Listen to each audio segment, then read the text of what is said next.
TET পরীক্ষার প্রশ্নপত্র, final merit list, চাকরি প্রার্থীদের প্রোটেস্ট, সমস্ত বিষয় নিয়ে মাননীয় মুখ্যমন্ত্রী প্রফেসর ডক্টর মানিক সাহার এক্সক্লুসিভ বক্তব্য শুনুন কি বলছেন।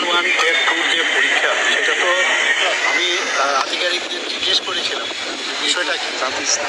ওনারা আমাকে যা জানালো, কারণ হতেই পারে ওরা যদি স্যাটিসফাইড না থাকে তাহলে নিশ্চয়ই ওদের অধিকার রয়েছে।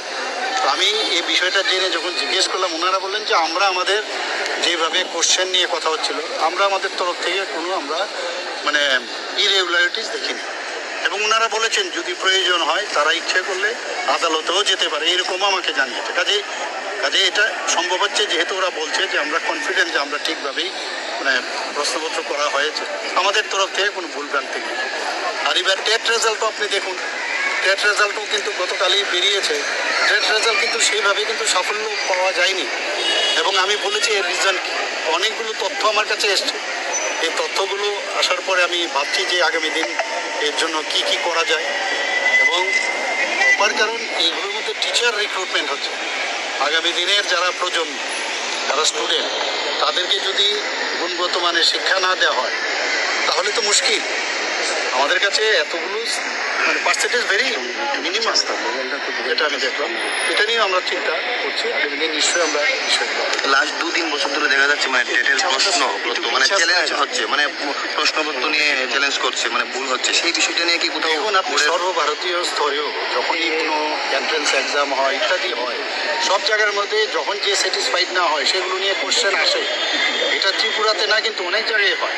তো সেগুলো চ্যালেঞ্জ হতেই পারে, যে কোনো বিষয়ে চ্যালেঞ্জ হতে পারে। চ্যালেঞ্জ হলে সেগুলো রাস্তা আছে যেখানে যাওয়ার, সেখানে যেতেই পারে। আমাদের তরফ থেকে আমাকে যা জানানো হয়েছে সমস্যা বিষয়টা দেখছেন। টেট টুর যে পরীক্ষা সেটা তো আমি আধিকারিকদের জিজ্ঞেস করেছিলাম যে বিষয়টা কি। ওনারা আমাকে যা জানালো, কারণ হতেই পারে ওরা যদি স্যাটিসফাইড না থাকে তাহলে নিশ্চয়ই ওদের অধিকার রয়েছে। তো আমি এই বিষয়টা জেনে যখন জিজ্ঞেস করলাম, ওনারা বললেন যে আমরা আমাদের যেভাবে কোশ্চেন নিয়ে কথা হচ্ছিল, আমরা আমাদের তরফ থেকে কোনো আমরা ইরেগুলারিটিস দেখিনি। এবং ওনারা বলেছেন যদি প্রয়োজন হয় তারা ইচ্ছে করলে আদালতেও যেতে পারে, এরকম আমাকে জানিয়েছে। কাজে এটা সম্ভব হচ্ছে, যেহেতু ওরা বলছে যে আমরা কনফিডেন্ট যে আমরা ঠিকভাবেই প্রশ্নপত্র করা হয়েছে, আমাদের তরফ থেকে কোনো ভুলভ্রান্তি নেই।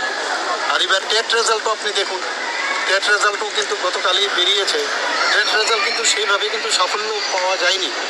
এবং আমি বলেছি এর রিজন কি, অনেকগুলো তথ্য আমার কাছে এসছে।